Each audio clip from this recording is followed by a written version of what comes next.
My daughter put a lockbox on my front door on a Wednesday in April, and nobody told me the combination.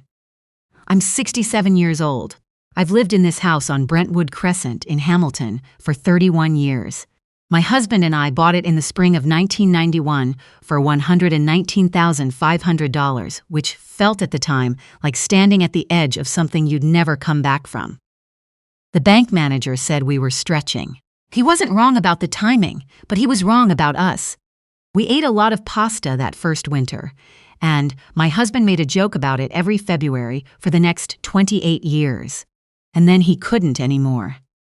He planted a crabapple tree in the backyard that first May, put it 3 feet from the fence line, which was too close, and he knew it as he was digging the hole. He said he'd move it in the fall. He never moved it. Every spring it blooms anyway, white first, then pink, and the cedar waxwings come for the little apples in October like a standing appointment nobody canceled. He has been gone 9 years. The tree doesn't know or particularly care. My husband was 61 when he died, lung cancer. Never smoked a day in his life. Diagnosed in January 2015 and gone by October. Our daughter moved back from Ottawa for 7 months. She drove him to Juravinsky for his treatments. She slept in the den. She held his hand when it mattered. I have never once pretended that wasn't real. But here is the thing that grew in the dark afterward. In March of that same year, while her father could still sit up and eat my cooking, the 3 of us went to a lawyer's office on King Street West.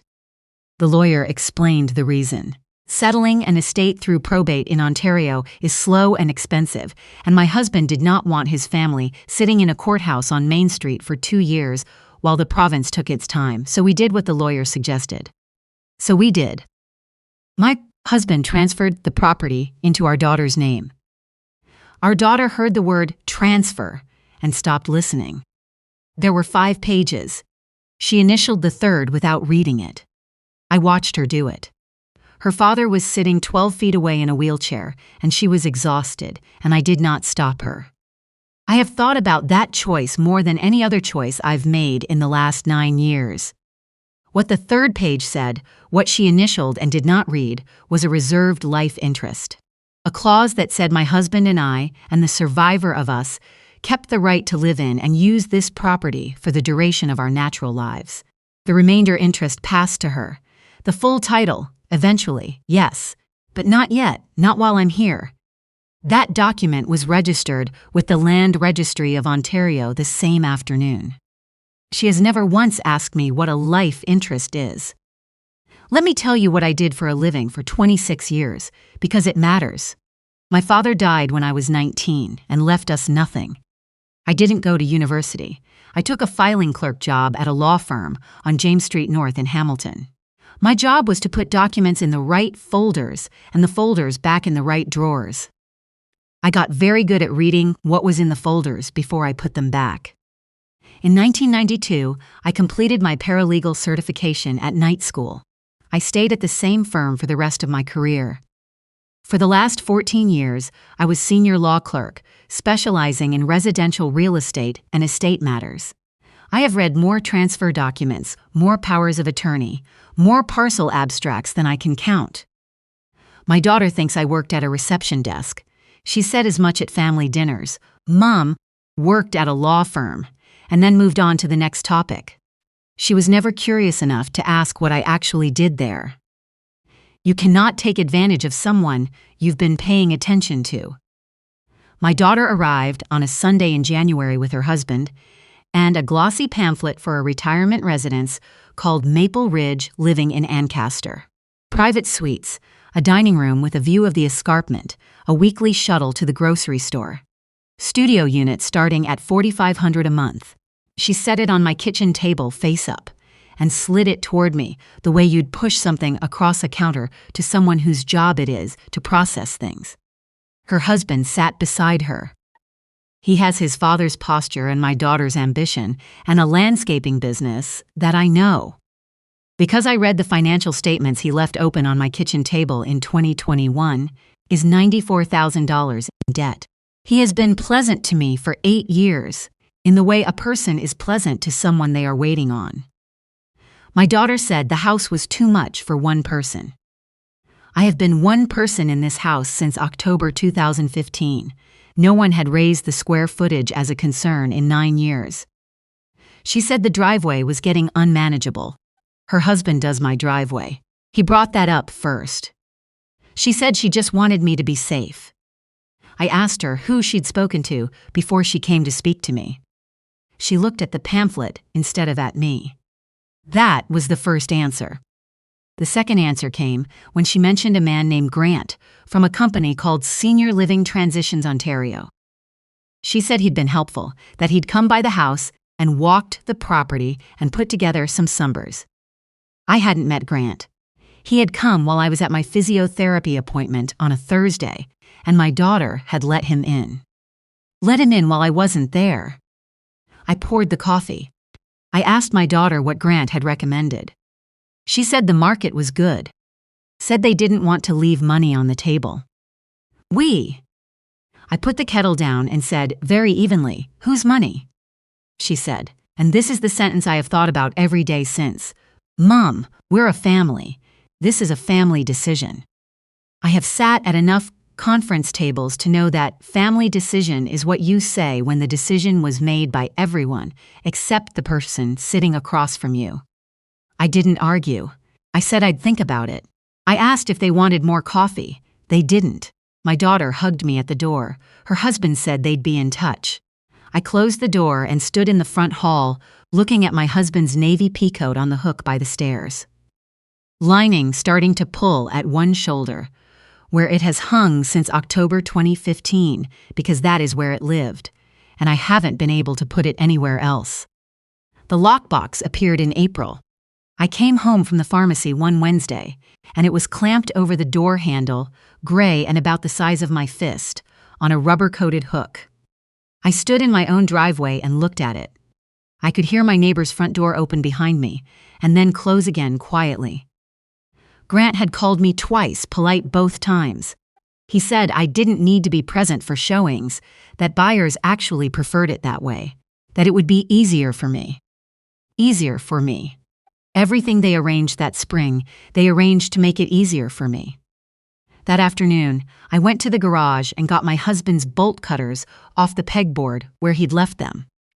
30-inch handles, orange grips, they'd have gone through that shackle without any effort at all. I stood in the garage. It still smells like motor oil and sawdust, because that was the kind of man he was. And then I hung them back where they belonged. I want to be honest about why. Part of it was strategy, but the larger part, standing there in the cold, was this. If I cut that lock off the door, my daughter would come back the next day and put a new one on. And then I would know for certain that there was no version of the coming weeks where she came to her senses on her own. As long as I didn't cut it, that version of events was still possible. I went back inside. I left the porch light on, the way I always do. The lockbox knocked against the doorframe every time someone opened it. I could hear it from the back bedroom. The listing photographer came on a Saturday and moved my furniture without asking. The staging consultation happened on a Thursday, and my daughter showed up afterward with flat-pack boxes and a label maker. She worked through the den in 45 minutes. When she got to the bookshelf, she picked up a framed photograph of my husband at Fundy. 1998, squinting into the sun, half locking at something I'd said, and held it away from her body the way you hold something you've already decided about. I took it from her before she could set it down. She wrote "sentimental" on a sticker and pressed it to the box by the door. I understood then that I was going to end up in a box eventually with a label on me too. My neighbor Mira lives 4 houses down.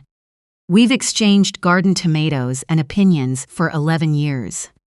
She came over with a container of butter tarts on a Wednesday in April, and the way she held my shoulders when I opened the door told me everything I needed to know about what was being said on the street. "You just say the word," she said. "If it's too much, if you need." She didn't finish the sentence. I knew what the end of it was. By the end of the month, I had become, on my own street, in the house I bought in 1991, a situation that was being managed. I'd like you to sit with that word for a moment, not the sale. The pronoun. Stay with me. It gets specific from here. Let me tell you about a woman I used to work with. I won't use her name. What matters is what happened to her in 2022. Her children decided she shouldn't be driving and shouldn't be managing her own accounts. She disagreed. They had it out in her kitchen on a Sunday. She raised her voice. She put a glass down hard enough to crack the counter.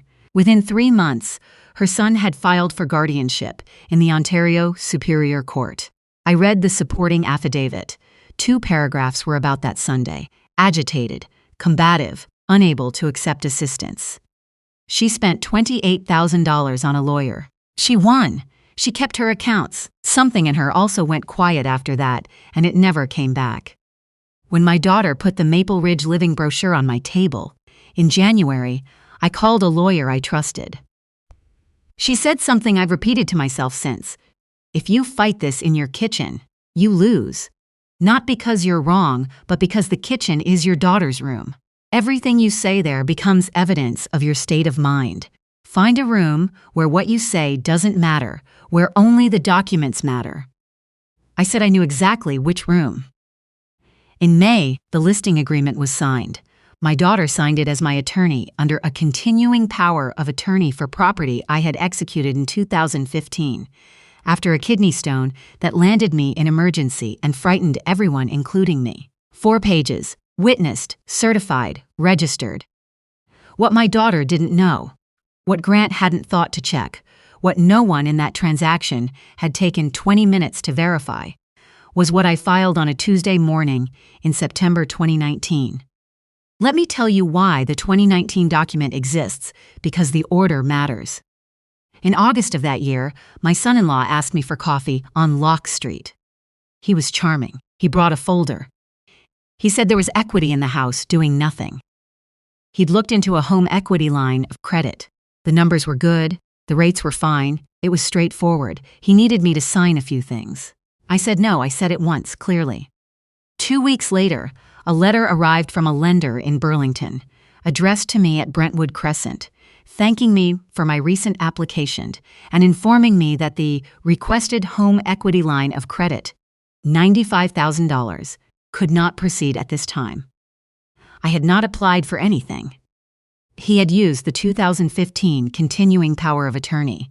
He had signed my name with his own hand. The application failed not because anyone caught him, but because the lender ran a title search, and the title search came back with something on it. Their underwriter sent a 2-line note, unable to proceed due to title encumbrance. My son-in-law told me about it afterward, irritated. Said the lender must have had outdated files. Said something about a clerical error. He never once asked what the encumbrance was. He walked right past a closed door.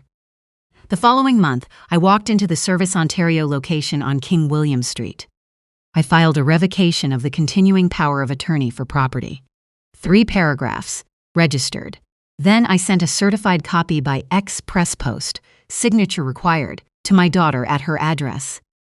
The confirmation card came back to my mailbox 11 days later. The signature in the delivery box was not my daughter's. It was a wide, back-slanted hand I recognized from birthday cards and Christmas envelopes. Her husband had signed for it. Neither of them ever mentioned it. The revocation has been registered in the Ontario Parcel Register for 6 years, indexed under my name and under my daughter's, available to anyone who typed either name into a terminal on King William Street. Nobody typed it. My granddaughter is 23. She's in her 2nd year of practical nursing at Mohawk College and works weekends at an urgent care clinic in Stony Creek. She is the only person in my family who looks at a thing and then asks about the thing, without deciding what it means first. She came by on a Tuesday evening in May with 2 coffees from the Tim Hortons on Upper James. She stood on my porch and looked at the lockbox on my door. "Grandma," she said, "what is that?" "It's a lockbox." "I know what it is." She set the coffees on the railing. "It looks like a handcuff on your house." She sat down on the porch step in her scrubs and she cried, which I wasn't prepared for. She'd found out from Instagram Her mother had shared the listing with house emojis and the words, "Exciting changes ahead for Grandma." She'd called her mother. Her mother told her to stay out of it. She offered to come to the closing and make a scene. She said she'd film it on her phone. I said no. I told her something I meant. I said, "If you make a scene, this becomes a story about a family in conflict, and everyone in that room will choose the version that's easiest to believe about a 67-year-old woman who lives alone." She looked at me for a beat, longer than a 23-year-old usually looks at anybody. Then she said, "Okay, but I'm bringing you coffee every week until this is over." She did. Every week. That girl has never once spoken about me in the third person while I was standing in the room. On a Wednesday morning in May, I drove to ServiceOntario on King William Street. There is a public research counter. Anyone can use it. You walk in, take a number, wait for a terminal, and search the parcel register by address or by name. It cost me $12 in certified copies, and the clerk stamped them with a seal that raises the paper. I searched my address. The screen showed every instrument registered against this property since 1971. Every transfer, every mortgage, every discharge, 40 minutes and $12. That was the entire barrier. 2 documents mattered. I already knew both were there because I was the one who had put them there. The first, the October 2015 transfer. The one with the life interest clause on page 3. The one my daughter initialed without reading. My husband and I, and the survivor of us, reserve a life interest in the said land for the duration of our natural lives. After my husband died, his portion of the life interest ended. Mine did not. My daughter holds the remainder. She gets the house. She has always been getting the house. Just not while I am alive and here and drinking my coffee and listening to the waxwings come for the crabapple in October. The second document I read, standing at the counter, quietly to myself. Then I folded it in thirds and put it in my purse. The revocation. Registered September 2019. Right there in the parcel register, sitting in plain sight for 6 years. The listing went live. I let the showings happen. I let strangers walk through my kitchen and open my closets and stand in the backyard looking at my husband's crabapple tree. On open house day, a family came through. Their little girl grabbed a low branch and a whole section broke off in her hand. She dropped it on the grass. Her mother told her to leave it. Nobody picked it up. Mira was watching with me from across the street. She said softly, "Oh, love." I said, "It's a tough tree." I did not cry. I want to be clear that this wasn't strength. It was because Mira was watching, and I had come to understand that everything I did that spring was being observed and interpreted by people who had already decided what I was. I counted the cars. There were 17. In June, the offer came in. Young buyers, first home, a chocolate lab named Biscuit, according to the cheerful email their agent sent. They came in just over asking. My daughter called to tell me, and she was so pleased she almost sounded warm. She said, "Good news, Mum. We got over asking." "We?" She said, "Not to worry about anything." She said, Maple Ridge Living had a suite with a southwest-facing window. She'd already put down a deposit. That night, I wrote 3 things on the back of a grocery receipt. The parcel PIN number, the closing date, and the name of the title insurer. 26 years of habit. You write down the file number. The closing was set for a Friday afternoon at the seller's real estate lawyer's office on King Street East. My daughter's lawyer called me that Wednesday morning. Her voice was pleasant, clipped, slightly apologetic. She said she needed me to come in person. She said their title insurer had flagged some items in the title search and she needed me there as the property occupant and original transferor for their underwriter's file. My daughter called 40 minutes later. She said the lawyer just needed me to sign some occupancy paperwork. She said utilities, that kind of thing. She said it would be 20 minutes at most. She believed that. Nobody had told her anything different. That night, I took out my good navy blouse and ironed it. I set out my good shoes. I put my photo ID in the outside pocket of my purse so I wouldn't be fumbling at a table full of people. If you've ever ironed a blouse for a room where someone expects you to be furniture, you know exactly what you're doing at the ironing board. The night before closing, I called my lawyer at home. She permits this exactly twice per client. I told her what the lawyer's office had said. She was quiet. Then she said, "You know what they'll do first thing Friday morning." "Run a title search," I said. Every single closing in Ontario, every single business day, the title insurer searches the parcel register right up to the morning the deal closes. It happens automatically, before any funds move. Nobody thanks anyone for it. It is simply what happens. My lawyer said, "The life interest is still on title. Nobody has asked you to release it." I said, "Nobody has called me at all." She asked if she should be there. I said, "No, I said it for a reason. If my lawyer walks in with me, this becomes the client making a move. If I walk in alone with my ID and my purse, it's just a woman at the end of a table while professionals do their jobs. The register doesn't need an advocate. That's the entire point of a register." She said, "Don't explain anything. Don't help them get there. They'll get there." I said I had no intention of helping. I put 2 certified copies in my purse, folded in thirds, raised seal.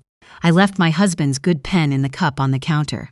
At 6 in the morning, I stood at the kitchen window with my coffee and looked at the backyard. The crabapple was in full bloom. I thought, today they find out what's on the title. I arrived at the lawyer's office on King Street East at 1:10. The buyers came in at 1:30. They were lovely. The young woman had a photo of the dog clipped to the front of her folder. Their agent, a woman in her 50s with reading glasses on a chain, shook my hand and said it was a beautiful home. That was the hardest part of the afternoon. My daughter arrived with a travel mug and didn't sit beside me. My son-in-law came in last, phone to his ear, and put his hand on the back of my chair, not on me, on the chair, and said, "You doing okay, Mum?" The seller's lawyer came in with the file.